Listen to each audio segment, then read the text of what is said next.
So the British government has just banned this woman from coming into the country because she's such a threat. And yet the British government also has demanded the resignation of a police chief to defend the right of these people coming into our country because they've got the rights. The last time Maccabi Tel Aviv fans were in Amsterdam, they sang a notorious song about their rivals, which actually refers to raping people.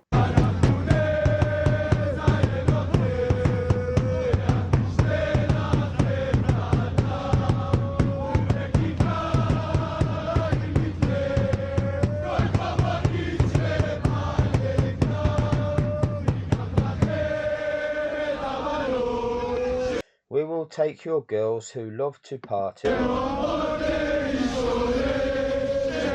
When we rape them, we will shout.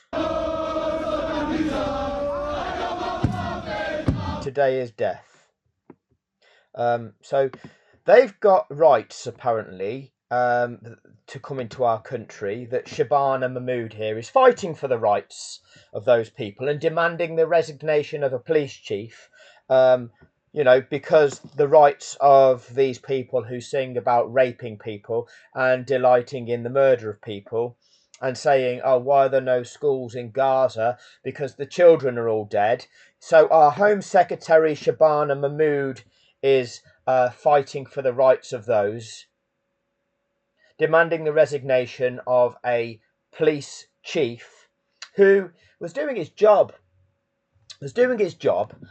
When making a determination for the safety of the people in his area to say, okay, as the police, we've got to assess the risk and take the appropriate action.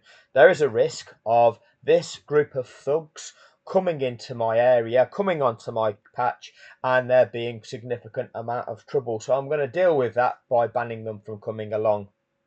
They will purposefully seek to attempt to incite the people that I am there to protect. So the policeman did his job. And she, who's supposed to be coming from that particular area, representing those people of Birmingham, instead of doing that, what she did, she represented the thugs. Why is that? Is that because of that particular flag there, Shabana? Are you part of a movement that's friends of them, are you, Shabana? Do they pay you and every other single member of our government, Shabana? So that actually the decisions made by our government are not for the people of this country, but lobbied for by Israeli interests. Why would that be? Why would that be? That is a betrayal. This is the way that actually things are working, because again, we are sold on the notion of democracy, whereby we elect a representative so that when things distill down, when we're dealing with issues for the running of the country, the management of the country, rather than make everybody vote on every issue, and have to count 60 million votes to decide what we're going to do. No, you entrust your representative to reflect your interests in a smaller ballot, and therefore that's the way democracy is supposed to work. But it doesn't work like that, and the reason it doesn't work like that is because the person that you elect to represent you and how this country should be functioning for you doesn't do that, because what they are paid for by Israel. They take money and actually vote in favour of the requests, the interests of others, whether that be billionaires or those with Zionist ideology. They are not representing the people of this country. So let's compare and contrast that with our government fighting for the rights of Israeli football thugs and demanding the resignation of a UK area police chief. The way that she would describe that would be, let's look at the explanation given by Shabana first up. The ultimate responsibility for the force's failure to discharge its duties on a matter of such national importance rests with the Chief Constable. Well, firstly, it's not a matter of such national importance. It's localised, you see, because in terms of national importance, Shabana, it wasn't London that was due to suffer. It wasn't anywhere in Scotland or Wales that was due to suffer. Anywhere in the north of England, Manchester, Newcastle, Leeds. Sheffield, it was none of them places. Okay, nowhere down in Cornwall, nowhere in Bristol, nowhere over there in Norwich. No, the place where there would have been the disruption would have been Birmingham, Shabana. You should know it well, okay? And the likelihood was that there was going to be trouble there. And his responsibility was to make sure that there wasn't trouble there, and the people who live there, whose livelihoods are there, wasn't impacted by a group of thugs coming into the area causing problems. Okay, and there's likely there would be problems because you've got evil people like making chants like that, evil chants that celebrate the death of Palestinian people, those that their countrymen are slaughtering, those that those thugs are celebrating, and knowing that the demographic of the people in and around the Aston Villa football stadium are people like many of us who are very empathetic to those who are being slaughtered in this world. Oh, that gives rise to the potential of a conflict point. So we need to try and protect that, don't we? So what do? We make sure that those who pose a threat don't get the opportunity to do that. That is the policeman's job, Shabana. You would have thought as Home Secretary you would identify that, Shabana. But no, she couldn't do that. She demands his resignation. Oh, I'm not confident in him on this matter of such national importance. No, it's not national importance. What's of national importance is you're not obeying what Israel are telling you to do. Are you, Shabana? You're disgusting. You are categorically disgusting. So no, the policeman protected his people, took the appropriate action to protect his people and their interest. You see, what he doesn't have to do is any other visiting sets of supporters that want to go and watch a game at Villa Park against Aston Villa.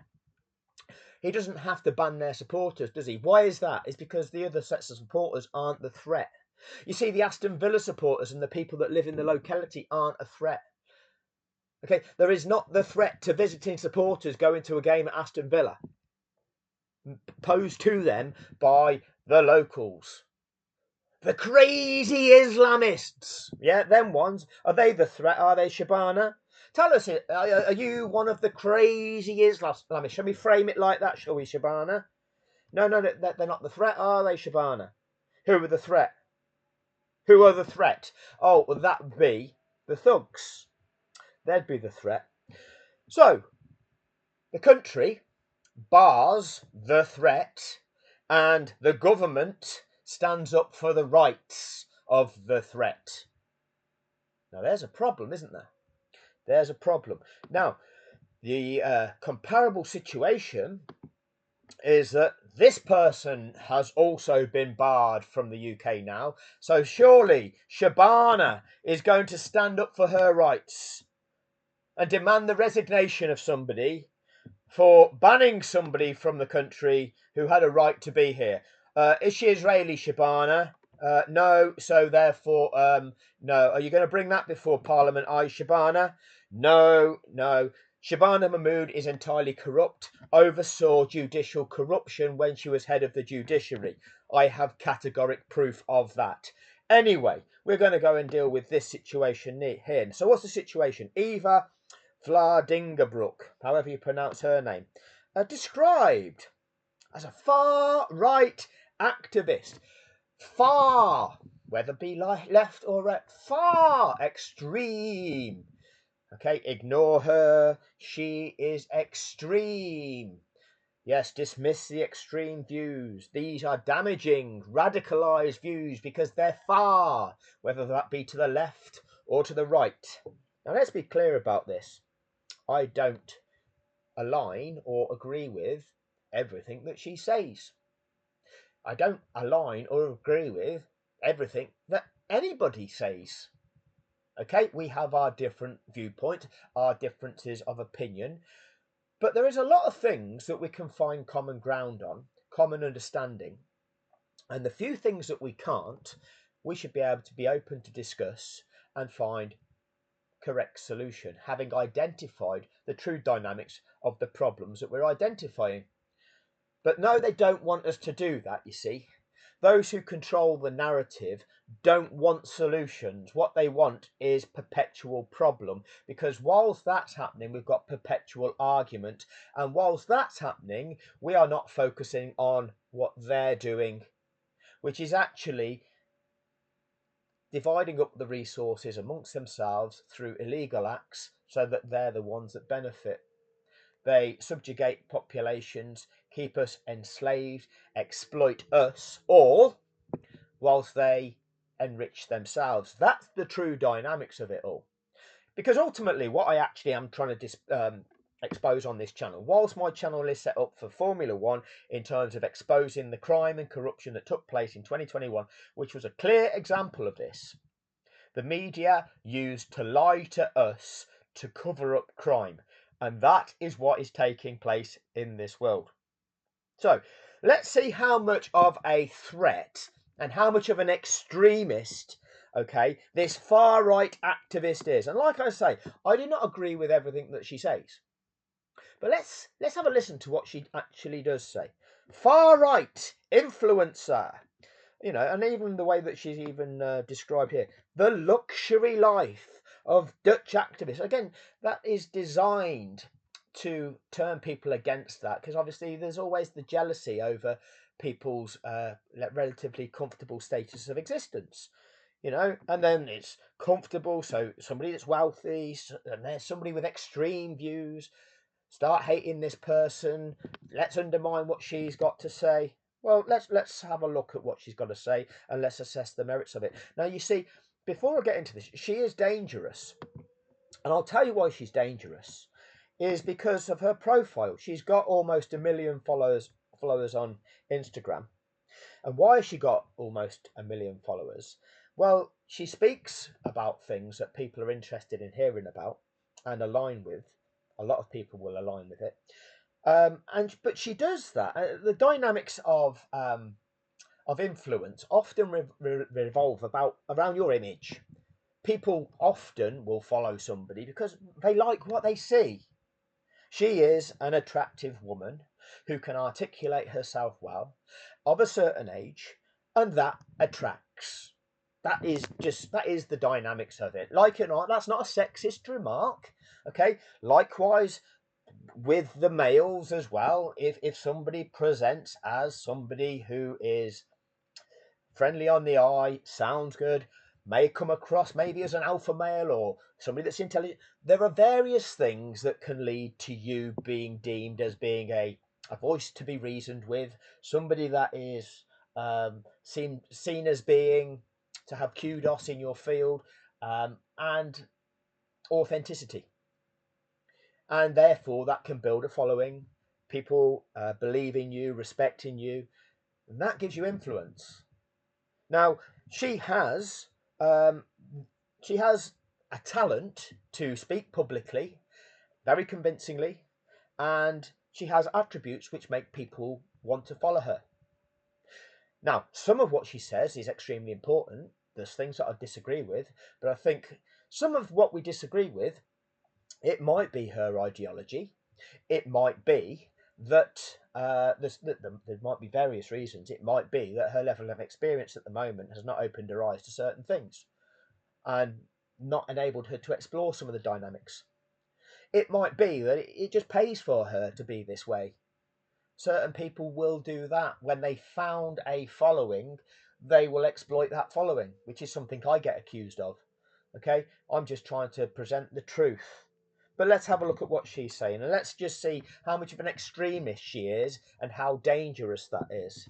So there's this one. Is this why the British government have banned her from the country? Britons, patriots, my friends, we are fighting a fight of truth versus lies. We're fighting a fight of truth versus lies. Am I saying the same thing? We're fighting a fight of truth versus lies. I'm saying that they lied to us all at Abu Dhabi 2021. They lied about what the rules are of the sport before the pretend error was made. No media has told you the truth. The stewards' appeal was all fraudulent. Nobody's told you the truth. We are fighting a fight of lies versus truth. She's telling you that. Oh, is that dangerous? Does that make you far right, or does that make you far left? Or are we both saying the same thing, that we're fighting a fight? We're fighting a fight, everybody, of lies versus truth. Who is giving you those lies? Well, is it her that's lying to you, or is it me that's lying to you? Or are we trying to expose the lies? Who is lying? Is it the mainstream media that is owned by the billionaires? Are they the ones that are lying to you? What's my agenda to lie to you? What if I lie to you? What does that achieve? Nothing. Nothing. If they lie to you, they condition your minds to then believe in their agenda, that they're influencing governments to make decisions that are making them billions. Do you think that I can influence a government for the government to give me a contract to make me billions? Do you think that's my agenda, or do you realise that I'm just exposing that we're being lied to here? Right, doesn't make me an extremist, does it? Of freedom versus tyranny, and of Freedom versus tyranny. Now, this one we're talking about some of the things that we're seeing here is about Charlie Kirk. I had not heard of Charlie Kirk prior to his assassination. I've seen some of the videos of Charlie Kirk. Some of the things that he said I found abhorrent and disagreed with. Some of the things that he said I found that I agreed with them. What does that make me? Far right or far left? Or just able to accept that some of the things that he said were valid and some of them weren't? What was in whose agenda was he serving? And again, what was his opinions grounded upon? Did those things that he was saying, did they provide the actual thought through solutions to the problems that we all encounter? Did he deserve to be assassinated? Absolutely not. No. People are campaigners, and they have their viewpoints, and they have their ideologies, and they have their agendas. Okay, that needs to be something that gets discussed and exposed where the corruption lies. The problem we have really is those who are elected into positions of power and then behave corruptly, not serving the interest of the people who have elected them, but instead serving the interests of people who are corrupt, who bribe them, who puppet them, such as the state of Israel, such as billionaires, such as Zionists, such as people with an ideology who control our elected officials and make our elected officials perpetrate their agenda. They're the damaging people. They're the ones who need to be held to the maximum consequence, because that is corruption of the highest level, and that is what is really taking place in this world. So let's just see how much of a threat Eva Vlaar here is to it. light versus dark. And just 3 days ago, one of our bravest warriors lost his life fighting. So today, we also fight for him. We fight for Charlie Kirk. We fight for our nation. We fight for our children. You see, she's dangerous, isn't she? She's dangerous because she can attract a following of a massive group of people. That makes her dangerous. But she's fighting for the children, okay? For our futures. It makes her dangerous, doesn't it?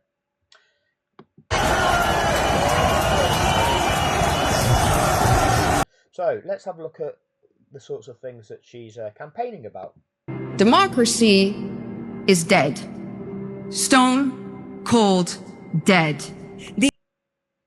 What's democracy then? Democracy is, as I explained earlier, the notion of the decisions made in our society, made in such a way that they benefit the majority. All right, we have something that needs doing. How do we let's find the best way of doing this. Here are the proposals. Who thinks it should be done this way? Who thinks it should be done that way? And what the majority decide will be how we go about doing it. That's called democracy. That's the democratic approach to tackling problems. That's what we are supposedly be living in. All right, the will of the people. So we live in countries whereby we elect a representative because we don't want a 60 million person vote for every issue that needs resolving and every problem that needs a solution finding to it. Okay, that's laborious and would be costly. So we distill that down to electing a representative who represents the intent and the what's the word I'm looking for? There's a word.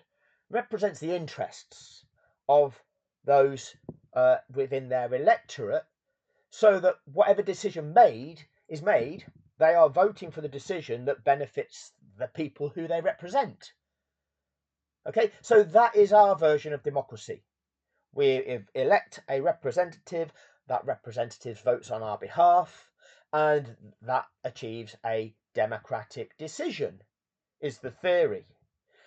Well, that doesn't happen when the people that you vote for and are there to represent you don't represent you because they are being paid by Israel to represent the view of what Israel wants. They are being paid for by a billionaire to represent the interests of what a billionaire wants. They are being paid for by a multinational company to represent the interests of what that multinational company wants. They are being bribed by a particular company or a particular industry to make a decision that is going to benefit that individual company or that individual industry. That is not democracy. That is corrupt. Oh, she's pointing that out. That's dangerous, isn't it? Is that far right? Is that far left? Or is it just pointing out something that's wrong? The illusion of democracy is very much kept alive. We are being ruled by leaders who claim that they are democratic leaders, and they force us to play along with their games. In fact, many people do so happily. And that is what makes modern-day tyranny arguably worse than what we see in the history books. She's pointing out that it's all a facade, it's all an illusion. That makes her dangerous, doesn't it? Be careful, you'll get barred from coming into this country. We'll allow these people, these that are a threat to our community, a threat to the people of our community, that could go on the rampage, do damage to property, do damage to people, damage our economy. Oh, but the football thugs chanting, celebrating about death, raping, killing. That's fine. We have our government minister there to champion their needs. But somebody that's saying our governments are corrupt, oh, she's the danger. She's the extremist. In the DDR, you at least knew that the government was listening in on you. In the USSR, you at least knew that going against the government could end you in the gulags. In Mao Zedong's China, going against the government was something that surely would have you met with violence. But make no mistake, You do be met with violence. What you get met with is a different version of oppression, disguised as being due process, disguised as being law and legal. No, it's tyranny. It's an abuse of power. It's imposing sanctions on people under the notion of, oh, well, that's what we've decided is the law, when really it is corrupt because it's in breach of human rights laws. They make laws to defend their position. This is where leaders invent laws to punish anybody who challenges them. That's the definition of tyranny. A dissident now is just as dangerous as it was back then. Our regime uses pretty words to hide their intentions, but they pervert and invert our definitions all the time. Yeah, they pervert and invert the definitions. Oh, you're an extremist. You're far left. You're far right. No, no, no. We're just identifying that there's a problem here. There's a problem here. There's corruption going on. You're lying to us. Oh, you're an extremist. No, no. Don't pervert the situation. Don't gaslight. Don't try and project us as being something that we're not. You're a terrorist. No, we're not that either, right? We're just standing up for human rights. We're opposing things that are taking place that aren't right. You're perverting the notion of that, trying to convince people that we're the ones that are in the wrong. Oh, it's pretty dangerous that she's articulating that and making people aware of that, isn't it? Oh, she's extreme. They say that to maintain peace in Europe, we need to go to war with Russia. They say that to protect democracy, we have to ban right-wing parties. And they say that to safeguard freedom of speech, they need to censor disinformation. Who decides what's disinformation? Oh, them. Any information that comes out exposing them. Oh, that's disinformation. The only correct information is the propaganda that comes from them. Funny that, isn't it? Their propaganda machine. Did we not learn from, the history lessons of what they told us was taking place? The mind conditioning that people received back in the early 20th century. Going through to the 1930s, the propaganda machines, inciting people, lying to people, convincing people of corrupt agendas. Did we not learn? And are they still doing it? Who's in control of the propaganda machines? Who owns them? Whose interests are they going to be aligned with? And who might be pointing that out? Oh, who's the threat here? Who's the extremist here? Just like in Orwell's 1984, war is peace, freedom is slavery, ignorance is strength.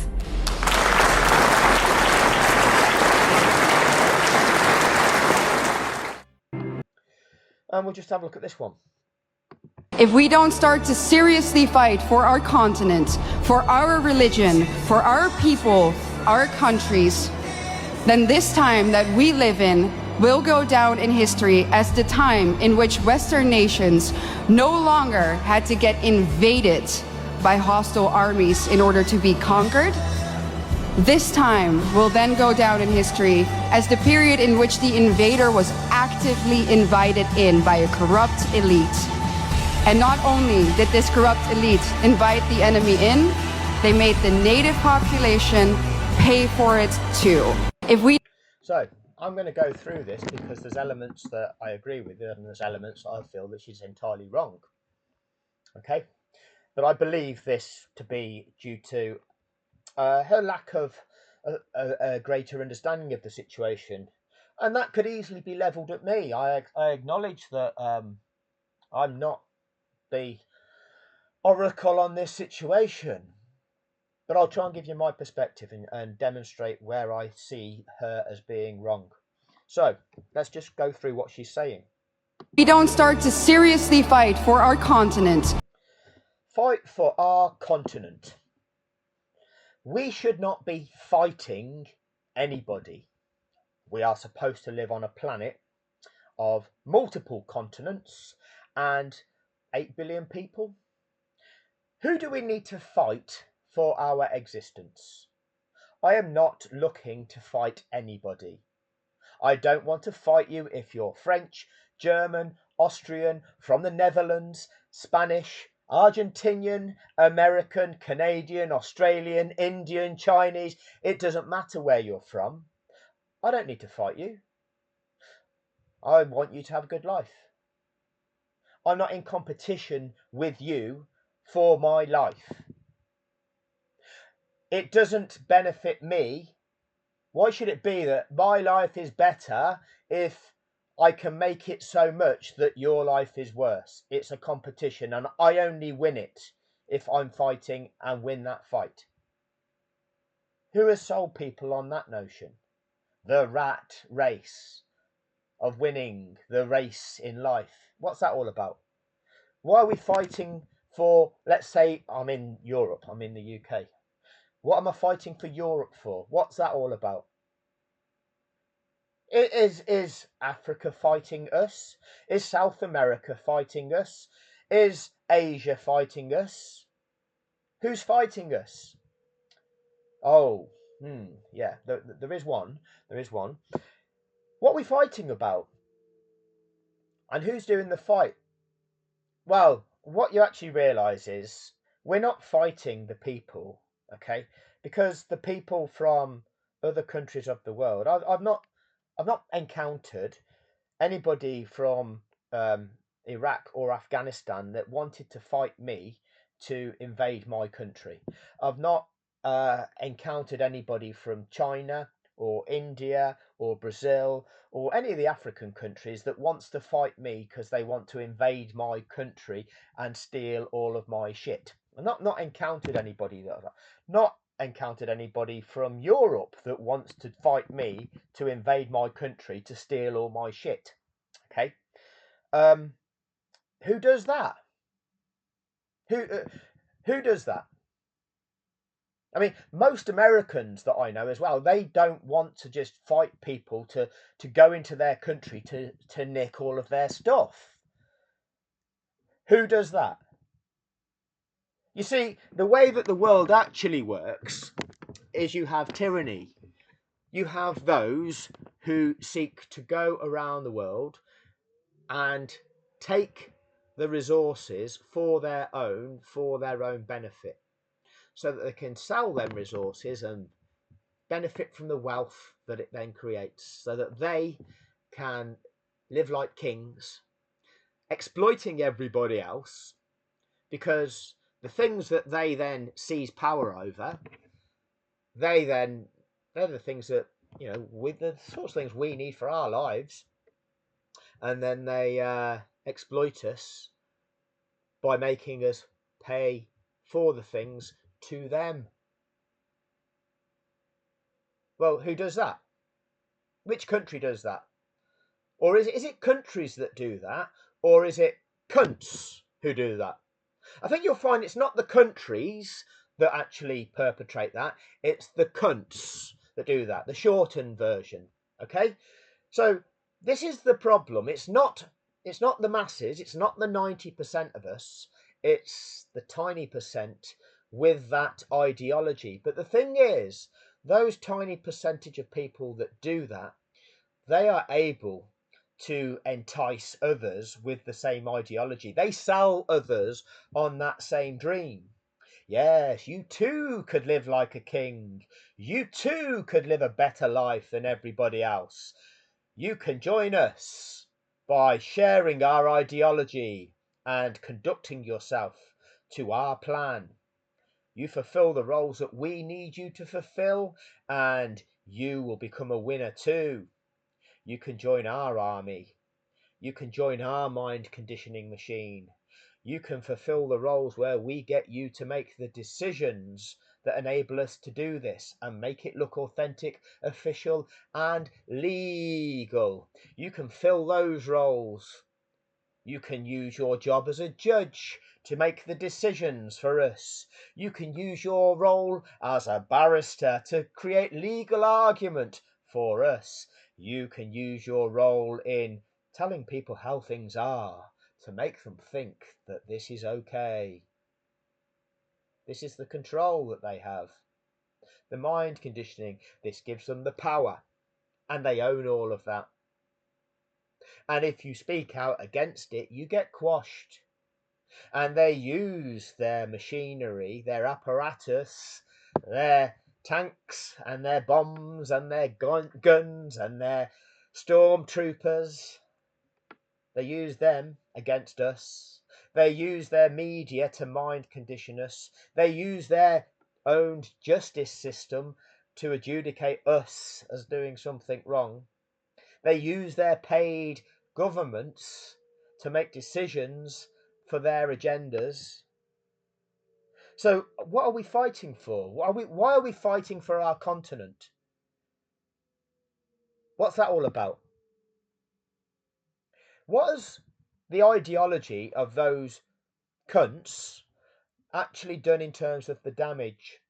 Well, what that's done, it's actually their greed has gone into foreign territories, foreign to them, territories around the world, created warfare, created conflict, destroyed countries, killed people, destroyed the chance of people living in their homeland and having a good life, and it's destroyed people's futures. So those people, then what? They go looking elsewhere, perhaps for a chance of a better life. Are they the threat to you? Are they the threat to your existence, to the threat of you having a good life? Who created that problem? Who created that problem? Is it the countries that created that problem, or is it the cunts who created that problem? I think you'll find it's the cunts. Who are those? Well, you see, when we go look at the situation in Venezuela, when America has told you a narrative, oh, we need to protect our people of the threat of the drugs. So we're going to abduct a president, kill people, and seize control of their oil. Yes. Who benefits from seizing control of the oil? Is it the country of America, or is it the cunts who own the rights to the oil and will set the price that we pay for that oil and will then reap the benefits? Oh, the billionaires. Yeah, will it be them that benefit from that? Oh yeah, that would be beneficial of that. Just like the trickle-down economy of Liz Truss and Kwasi Kwarteng, we'll all eventually see the benefits with the trickle-down effect that we're yet to see. So who's causing the problem? Are we fighting for our continent?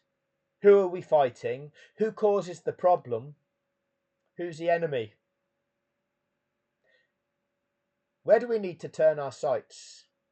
Is it on the different continents around the world, or is it on those who perpetrate the atrocities for their agenda?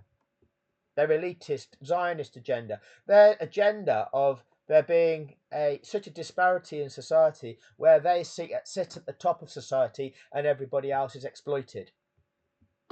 For our religion, For our religion. What's your religion? What is religion?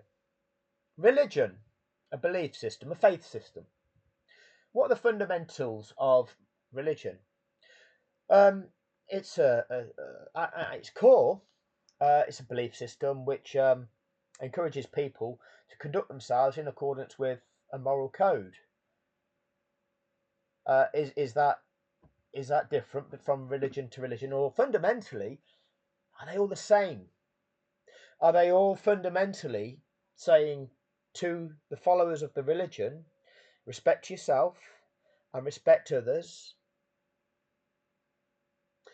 be a decent person by conducting yourself in the appropriate manner and not harming those around you? Is that the fundamentals of religion? Do those messages become bastardized by certain few with a certain agenda to incite some people to for the benefit of a corrupt agenda? Is that what happens with any kind of system, that certain people utilize that dynamic for their own self-serving purposes to incite a certain section of society? So is it about religion? What is your understanding of religion? Because I know a lot of people from all different faiths, and they're all decent people, all very, very decent people. And all of our core values are the same. I also know people who claim to be of certain faiths, and they're cunts. So what's going on? Is it the religion that's a problem, or is it the cunt who is the problem? I think you'll find it's not the religion that's the problem, it's the cunt who is the problem. And they're the things that we need to identify. For our people, our countries. Who's our people? Who's our countries? Who is our people? My kind of person is a decent person. To every country I've ever been, I've met new people. And for the vast majority of the time, we sit down, we try and find a way of communicating, and most of the time you meet good people the world over, and you've got a lot of things that are shared fundamental beliefs, shared understanding, shared respect for one another. They're my people. Those who aren't my people are the ones who seek to dominate me, those who seek to exploit me. They're not my people. Doesn't matter whether they share the same skin colour as me, whether they worship the same God, not that I do. That's irrelevant. Not that they were born on the same piece of land, in the same area of land that I happen to be born in. That's not, doesn't make you my person, does it? Then this time that we live in will go down in history as the time in which Western nations no longer had to get invaded by hostile armies in order. Western nations getting invaded by hostile armies. So who's getting invaded in the West? Oh, Greenland. Who's the hostility? Oh, the Empire. Why are they doing that? Oh, for dominance, control, power, resource, isn't it? Who else is doing the invading? I mean, obviously we've got Russia invading the Ukraine. The dynamics of that, I don't actually fully know where I stand on that due to the conflicting information that I'm continually getting about that situation. I don't see, like I say, African nations looking to invade anybody. I don't see China looking to invade across the world. I don't see India looking at any invasions. I don't look at anybody in South America doing any invading. I don't see Australia going out and invading the world to take over. Who's invading? Who did the invading? Who has gone into foreign territories and raped them of their resources to enrich the wealthy few of those countries? Who's done that then? Oh, that would be us back in the day. That would be the British Empire that then has become the American Empire. But we can associate these titles, Britain, America. The reality is, it's not the British people that are benefiting for the most part. It's not the American people that are benefiting. It's the so-called elite, the few that have attained positions of power and wealth and status and protect the system around them to protect their positions within it. The financial system, the legal system, yes, the armies, the control of governments, the control of the stormtroopers, the control of the mind conditioning machine to make you believe things to be this way and that way and keep you arguing against each other and not identifying them as the problem. In order to be conquered. This time will then go down in history as the period in which the invader was actively invited in by a corrupt elite. Yeah, but this is the problem, isn't it? This is the problem. The invader invited in by the corrupt elite. They've done that, haven't they? They've enabled the exploitation of people of their own country because the corrupt elite benefit from it. That is what is happening. Why has Shabana Mahmood stood up for the rights of thugs from Israel, making a police chief resign to the detriment of the people that she's there to represent? because they were the one that he was protecting. And she'd rather invite in the foreign invader for their rights than protect her people. Strange that, isn't it?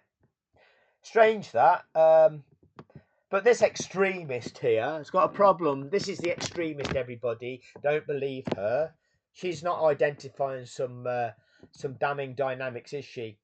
Like I said, I don't agree with everything that she says, but I don't disagree with it either. Okay, we could sit down and we could definitely agree on a lot. But some of the things where she's identifying certain things, perhaps, okay, as being the problem, we need to actually identify, are they the problem? Look at migration, for example. People are concerned that there's people from different parts of the world, whether it's Africa, whether it is the East of some description, the Middle East, people migrating into Europe. Okay? And people don't like that. They think that's impacting our lives negatively because there's only so many resources, there's only so much money to go round, there's only so much space to go round, and we don't want people coming into that because that's ours. Right? That's some people's attitudes to it. Okay, I understand that that's how some people will feel. Ultimately, in any land, you've got to manage the population in terms of, okay, we've got this amount of people here now. How are we going to provide for that? How much education do we need to provide for that? How much medical care do we need to provide for that? And the more people that come into it, the more that it costs. Yeah, yeah. And who's funding that? Our tax. Yeah, I get all that. All right. What damage did we go and do in these people's countries? Did we go and blow up these people's infrastructure to destabilize them, their government, so that we could rape their country of all of their country's resources? Was it us that did that, or was it the billionaire companies that our governments allowed to do that, and that our governments set our armed forces on lying to us through the media, telling us they were a threat to Western democracy, so we're going to go and kill them and steal their assets to benefit the billionaires. And now, having raped that country, the people that were harmed are now coming seeking a better life. Oh, they're your problem now. No, that's not that's we're not identifying the real problem. Let's drill this down to where the problem started, shall we? And let's punish the perpetrators who caused the problem, shall we? Oh no, we don't want to do that. Oh, we don't want the people to understand that. We own the news. We'll tell the people how it really is. So this is where there will be aspects of where I will disagree with what she's saying, but she's saying things which are a threat, saying things that could start waking people up. Oh, you get banned from the country. Does our Home Secretary Shabana Mahmood, did she fight for her rights, or is she just serving the mind conditioning? Is she serving the billionaires that benefit from doing the raping? What's it for you, Shabana? Why are you bought off? You're corrupt. You're corrupt. And not only did this corrupt elite invite the enemy in, they made the native population pay for it too. Yeah, that's what they're doing to all of us. She's exposing some of the things that are a threat to us, which makes her a danger, doesn't it? I'm not aligned with the so-called far left or the far right, the so-called extremists. I don't think some of these things that are labelled that are extreme, though, because they're not extreme. It's not extreme to have a view whereby we all live in the world and we all should have human rights, and that it's possible for us all to live a reasonable existence. It's possible for things to be planned and things to be working in such a way that our lives get better. We identify what it is that would make a good existence for us all, and we work towards achieving that.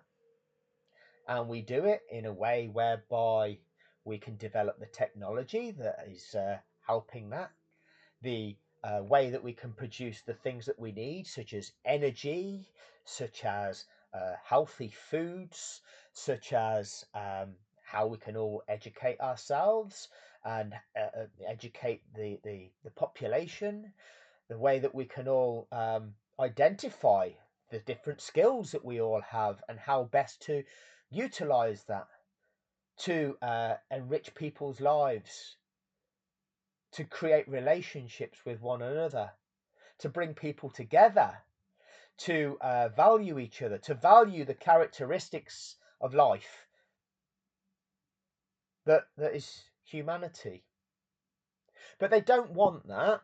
They want us divided. They want us to fight each other.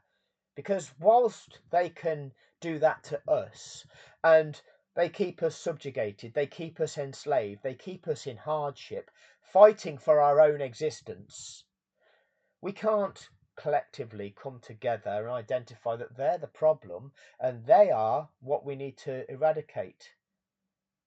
The cunts at the top who can buy the cunts with the same belief system, the same kind of ideology whereby they've got that same narcissistic view of domination, the ideology of striving to live the dream, outdo everybody else to the detriment of everybody else.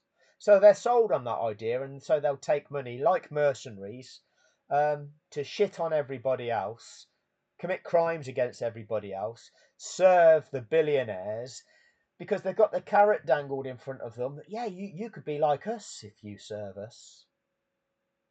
Everybody else is enslaved. Everybody else, oh, yes, the law. You're not allowed to break the law. You're not allowed to do anything to us because you're breaking the law if you try to challenge us. We've made the law that if you try to challenge us, then you're breaking the law. That's how it works. And as soon as you get people starting to identify that and call it out, you're a threat. Anyway, just wake up. We don't have to agree on everything, but we don't have to conflict. And if you don't agree that we're all entitled to live, why should somebody live in poverty? Why are we not looking at the root causes of this? Why are we not? You can't just justify everything. And I'm not trying to justify everything. There are some people that just they're not interested in that. But there's many of us that are. There's many of us that would just look at the big picture and say, okay, for a functioning society, there needs to be some sort of common agreement in terms of what it is it takes to make a functioning society and how it is we're going to achieve that. And if we don't have a functioning society, then we end up with an existence where everybody's out for themselves and it's kind of a Wild West sort of situation. Kill or be killed. Like what you see in nature. If you need to eat something, you've got to kill something in order to eat. Do you want to live that existence? This is why we developed rules, so we've got this notion of civilized society. Now, we've decided that that's a good thing. I'd suggest that it is. If you think otherwise, well, you're a threat to the notion of civilized society. Democracy, I think you'll find that most people would prefer a civilized society. So, in a democratic world, if you think otherwise, you lose. So, your ideology, if it's not about democracy, if it's not about societies, if it's not about all of us having rights, you're wrong. So, anyway, that'll do on this video. Thank you for your time. Just shows you the hypocrisy of the paid operatives in British government that don't represent you, that are being they're tied to the Friends of Israel, and they're not representing your wishes, your needs. They're representing external forces, which is not just Israel, it's a Zionist agenda. It is the billionaires that exploit us. Our so-called elected leaders are perpetrating the agenda of those who exploit us all. That's what really needs to identify him. She goes some way to doing that. Some of the things that she identifies, she's not drilling down to the root cause, and therefore it becomes divisive. They prey on those divides. Them divides put people against each other. This is what Formula One did. Oh, if you're a Red Bull fan, you'll think this. If you're a Mercedes fan, you'll think that. If you're a Lewis fan, you'll think this. If you're a Max fan, you'll think that. I'm saying to you is, before that race was rigged, they were lying to us about the rules. As that TV company, F1 TV, was showing us what was supposedly happening, they were picking and choosing what to show us on track, so that we couldn't actually see for ourselves how long it was taking to clear that Nicholas Latifi car away. They didn't show you the message, the radio message to Latifi, it has to be this lap, Nicholas. They didn't show you that. They didn't show you how long it was taking for the recovery operation and each of the times those cars came round past that incident, so you could count for yourself down how many laps are going by. They didn't show you they don't tell you the rules and regulations and what they're for and the impact it was having on Lando Norris compared to Pierre Gasly. They didn't do that. They didn't tell you that Carlos Sainz in third. Well, in order to restart a race, then third's got to have a chance of overtaking second here, but that's been blocked off. They didn't tell you the purpose of the regulation, did they? They did make it out that Red Bull were being hard done by when there were marshals on the track clearing an operation, and they presented the narrative that the race director was doing something he shouldn't be doing just to thwart Max. Typical decision. I'm not surprised. He shafted us all season. We're the victims. Israel Verstappen, the victim once again. They did create that narrative, didn't they? But then it was all exciting, and it's ending, wow. And we excite the children, and they made the billions, and then they lied to you in the aftermath, presenting, well, it could have been this that was the problem, it could have been that was the problem. How do you remedy it? We don't know how to remedy it. Yeah, they told you that, and you moved on. And it's just an example of what they do. They manipulate, they mind condition, they rape, they extract. Then they're not held accountable for it. They move on already. Prime example. They vilify somebody. They target somebody. Oh, Michael Massey. Oh, we've got rid of him because he was the problem. No. He was the person that they puppeted to perpetrate the act. There were 10 people in race control.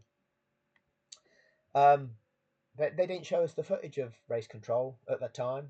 They didn't show us who was making him make his error. They didn't do that. They gave you a narrative. It was both bosses on the radio to him, putting him under pressure. They didn't show you that the other teams didn't protest about the error. No. They gave you some sort of understanding of it. Oh, I don't know what that was, but I'm glad I wasn't part of it, says Daniel Ricciardo. Yeah, man, what the beep was that, says Lance Stroll. Yeah, nobody knows. I know, but my voice, the mystery algorithm, people don't get to hear the truth. That's a threat to Western democracy. Thank you for your time.